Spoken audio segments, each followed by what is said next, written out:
अधिकतर ट्रेडर्स को अच्छे सेटअप पहचानने में कोई दिक्कत नहीं होती। असली समस्या होती है गलत एंट्री की। या तो आप बहुत जल्दी एंट्री कर लेते हैं और स्टॉप लॉस हिट हो जाता है, या फिर बहुत देर कर देते हैं और पूरी मूव मिस हो जाती है। इस वीडियो में मैं आपको वही एग्जैक्ट एंट्री मॉडल दिखाने वाला हूं जो स्मार्ट मनी ट्रेडर्स रोजाना इस्तेमाल करते हैं, ताकि आप अपनी एंट्री पर शक करना बंद करें और कॉन्फिडेंस, प्रिसिजन और टाइट स्टॉप लॉस के साथ ट्रेड ले सकें। चलिए इसे 5 आसान स्टेप्स में समझते हैं।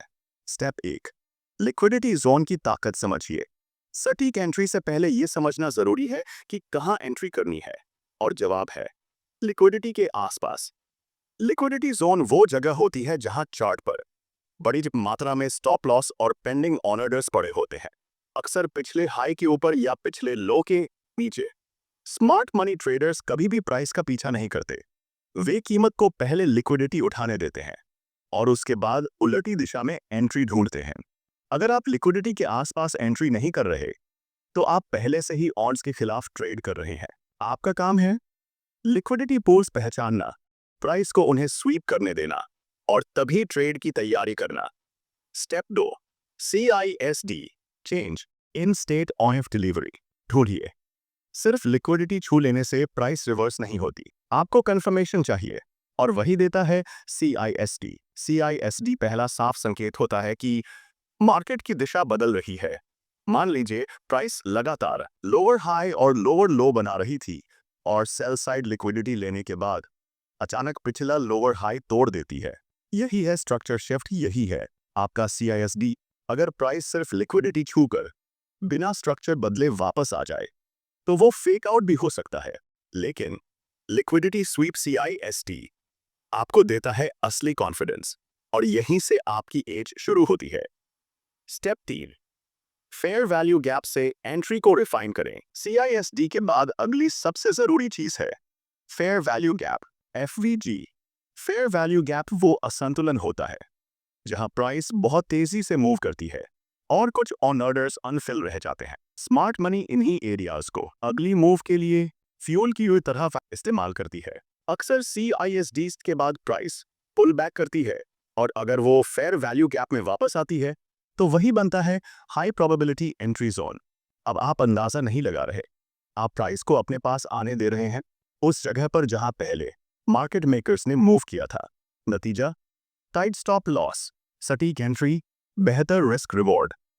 स्टेप 4, एंट्री के लिए ट्रिगर का इंतजार करें। फेयर वैल्यू गैप मिलने के बाद भी आपको एक ट्रिगर चाहिए।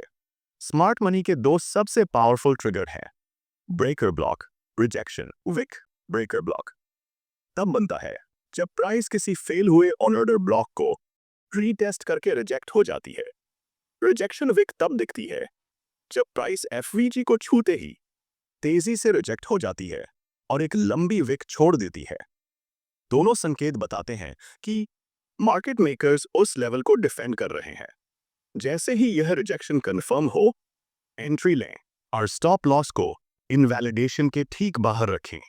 स्टेप 5, स्टॉप लॉस स्ट्रक्चर पर रखें, इमोशन पर नहीं। ज्यादातर ट्रेडर्स भावनाओं से स्टॉप लॉस लगाते हैं, लेकिन स्मार्ट ट्रेडर्स मार्केट स्ट्रक्चर से।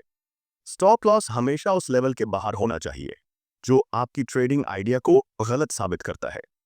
FVG से एंट्री है स्टॉप FVG के बाहर। CISD पर ट्रेड है स्टॉप उस स्विंग के नीचे। बहुत बड़ा स्टॉप रिस्क रिवॉर्ड खराब, बहुत छोटा स्टॉप बार बार विकआउट। स्ट्रक्चर बेस्ड स्टॉप लॉस आपको देता है क्लैरिटी और कंसिस्टेंसी।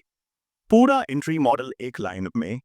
लिक्विडिटी पहचानिए, लिक्विडिटी स्वीप के बाद CISD का इंतजार, फेयर वैल्यू गैप ढूंढिए, रिजेक्शन विक या ब्रेकर ब्लॉक से एंट्री, स्ट्रक्चर के बाहर स्टॉप लॉस। यही है वह एंट्री मॉडल जिस पर स्मार्ट मनी ट्रेडर्स रोज भरोसा करते हैं।